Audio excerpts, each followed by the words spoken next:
ये पाकिस्तान का क्राउड है। ये लोग नवाज शरीफ से मोहब्बत करते हैं।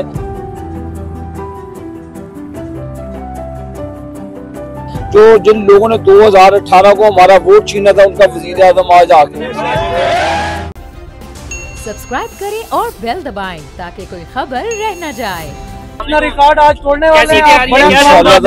आप देखें, इससे 10 गुना क्राउड अल्हम्दुलिल्लाह मोटरवेज पे है। जो रास्ते ब्लॉक पड़े हैं, अभी तक देख लें हजारों सैकड़ों मील की लाइनें लगी हुई है गाड़ियों की। इधर से मैंने आपको पहले का 10 गुना ज्यादा क्राउड अल्हम्दुलिल्लाह बाहर आई। पूरा पाकिस्तान बाहर अपने बड़ा क्राउड किसको दिखाना मकसूद है सर? ये पाकिस्तान का क्राउड है। ये लोग नवाज शरीफ से मोहब्बत करते हैं। जो जिन लोगों ने 2018 को हमारा वोट छीना था, उनका वजीर आज़म आज आ गया। सब्सक्राइब करें और बेल दबाएं ताकि कोई खबर रह न जाए।